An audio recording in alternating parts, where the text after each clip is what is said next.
Great, we're back on Ninja. And what I've actually done is I've switched over to the Euro CAD, and I've done that for a particular reason. If we go back to the multiple CSIs again, and it goes back to what I was saying earlier on. There we go. So why am I looking at the Euro CAD as opposed to the Euro Aussie? Well, pretty much the same reason that Anna's got congestion on the pound Aussie. You can see it here. We've got the pound falling, Aussie falling, and the pound falling, Aussie falling over here. What we're actually seeing now is we're seeing the Euro roll over.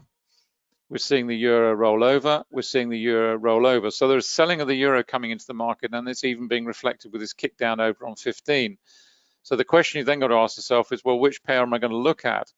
Would you be looking at the Euro Aussie? Answer no. Why? Well, because generally speaking, they're moving in the same direction. So it's the same problem as the pound Aussie here and here. But the one that is moving is the Canadian. It's starting to kick up. It was very strongly oversold, as I highlighted earlier on. It's now starting to move up here. This is on 5 minute, and you're starting to see that reflected over on 10 minute. There's not a flicker over on 15 at the moment in terms of the 15-minute time frame. The Canadian dollar is still selling off, along with the other commodity currencies of the Aussie and the New Zealand yen.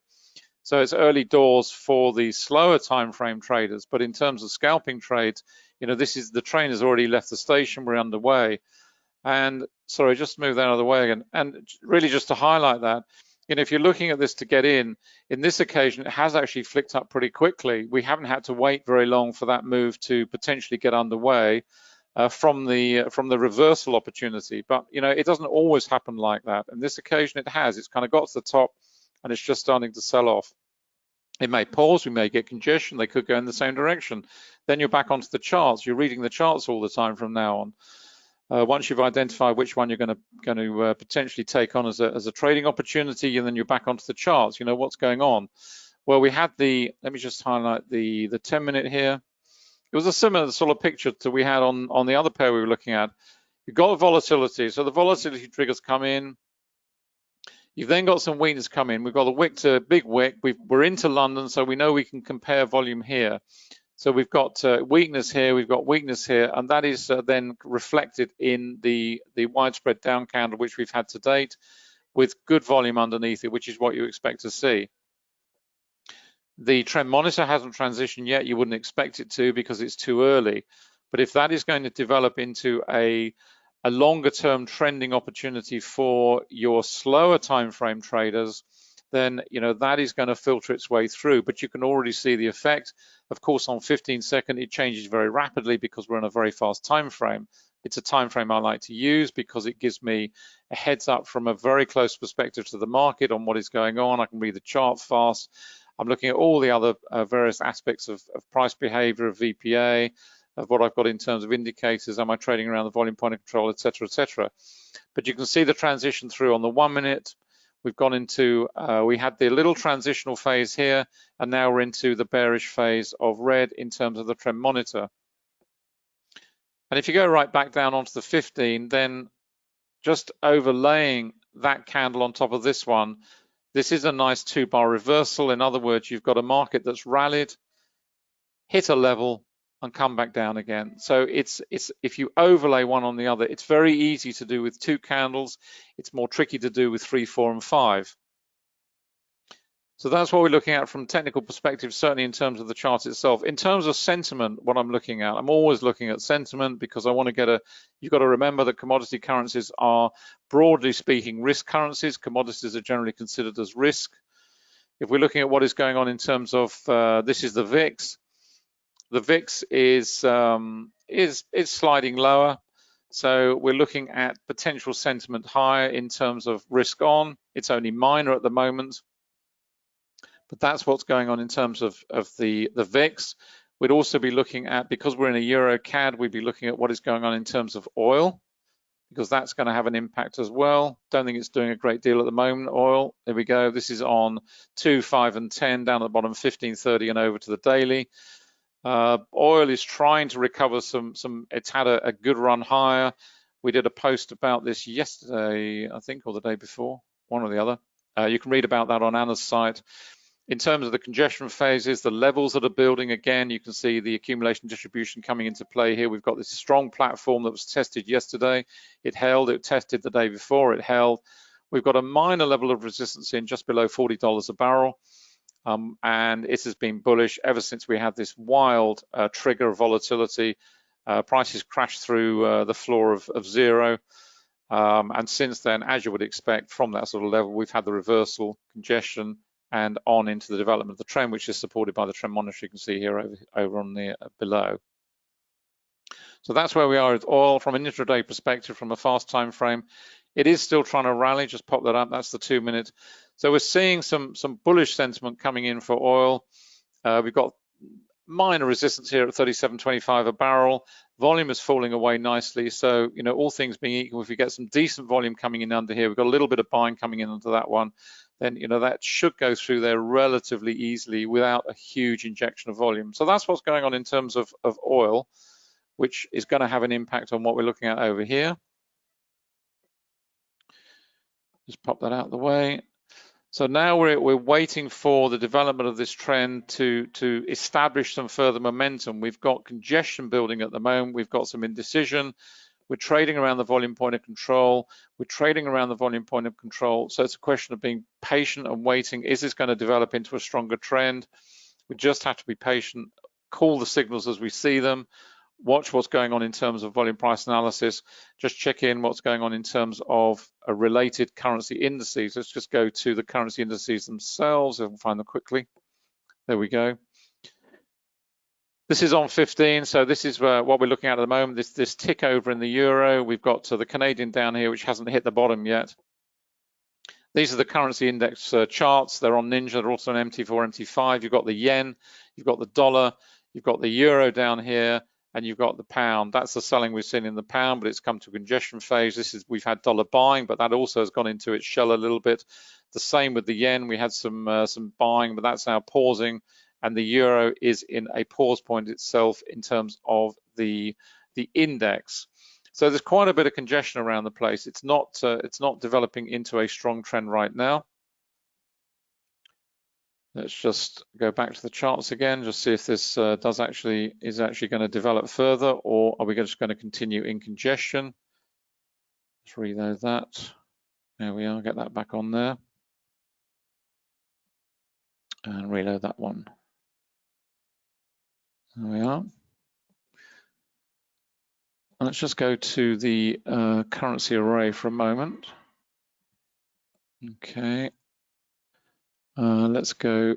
We've got euro isolated out here. Let's isolate out the CAD there.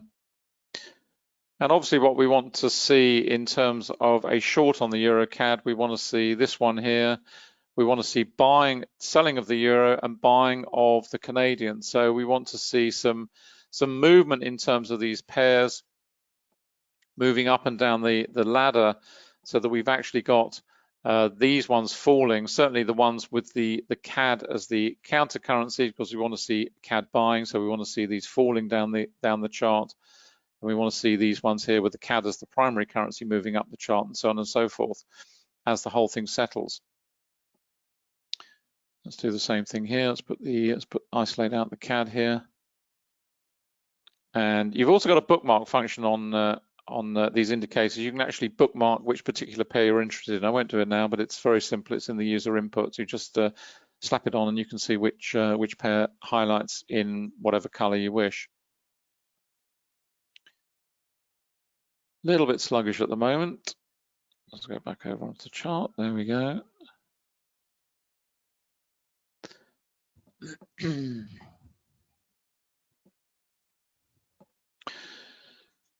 Decent volume under this one, that's fine.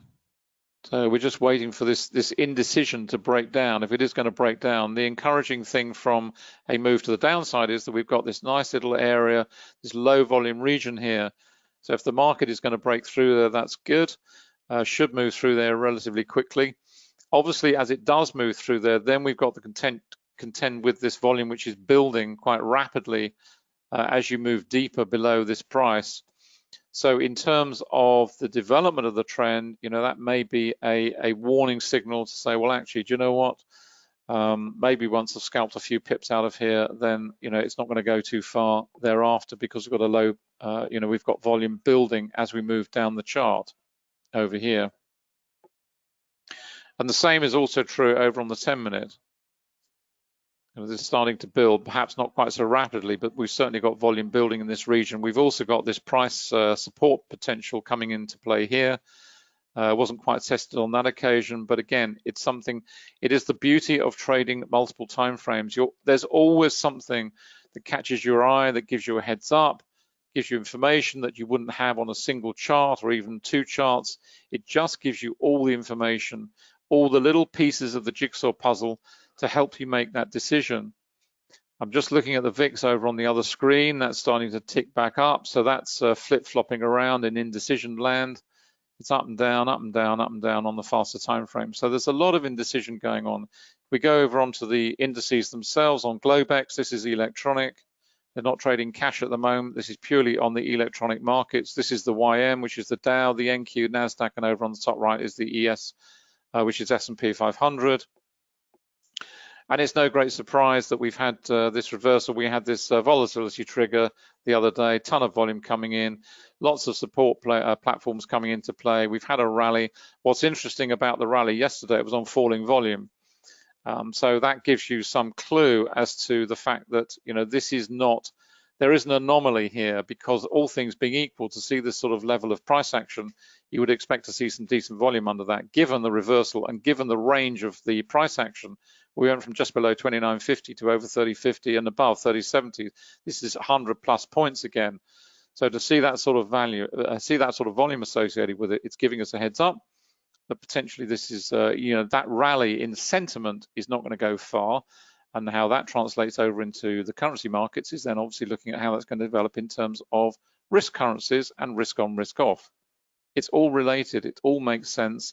And when you understand it all, then it just gives you a completely different perspective on how to trade what is a complex market, but it's not complicated once you tease it all apart.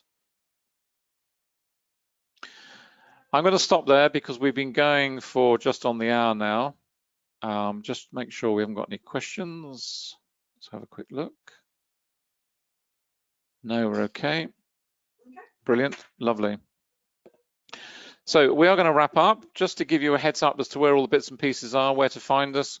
This is the Forex, it's called the Complete Forex Trading Program because that's exactly what it is. It explains everything you need to know to trade this market with confidence from soup to nuts, and it includes the full package of trading indicators. So you get the whole 9 yards. And it is comprehensive. It covers everything. We start with the psychology of trading because, and we always advise our students to start there.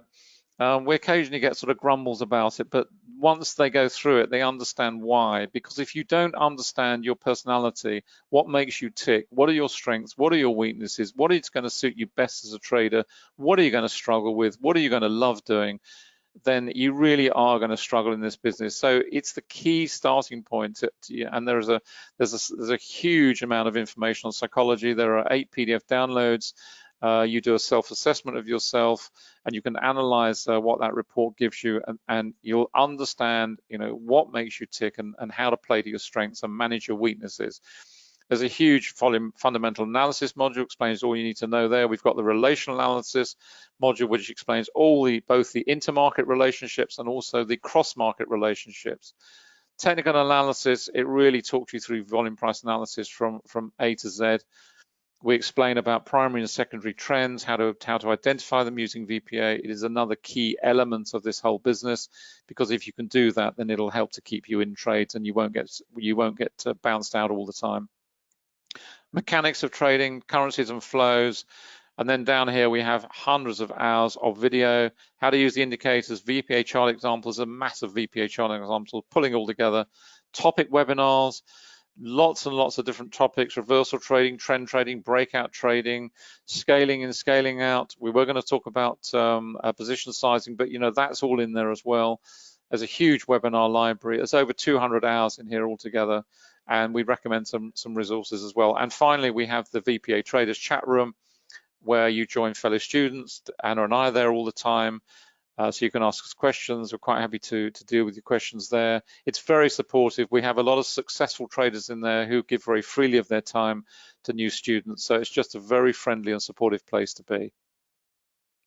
So that's the program, and it's available on all the platforms, and it will be available on TradeStation, which is coming soon. That's Anna's site. You'll find all the books there. They're all on Amazon, either in paperback or in Kindle versions. You can find them there, and also all the analysis we do and all the things going through Facebook and everything else. In terms of the indicators, you'll find them at quantumtrading.com. Sorry, we're on the wrong one there, but there we go. That's the Quantum Trading site. MT45, NinjaTrader 7.8 and TradingView. The license for these covers both. So if you buy the license for MT4, it covers both platforms. The same with MT7 and 8. TradeStation, we are getting there, I assure you.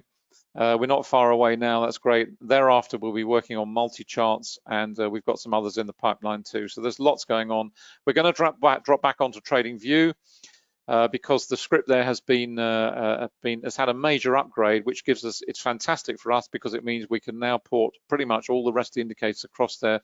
So the three platforms will be comparable. There are one or two which are not there at present, but they will be very shortly as soon as we've completed on TradeStation. So it's all good news.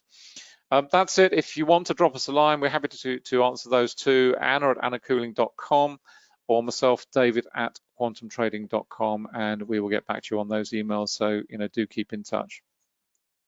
Hope you've enjoyed today.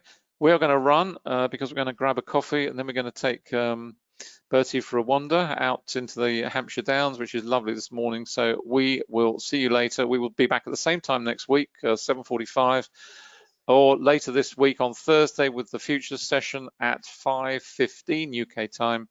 Enjoy the rest of the trading day. Hope you've enjoyed it. Hope you've learned something that maybe you didn't know before you came along. We will see you again soon, and thanks for now. Bye for now.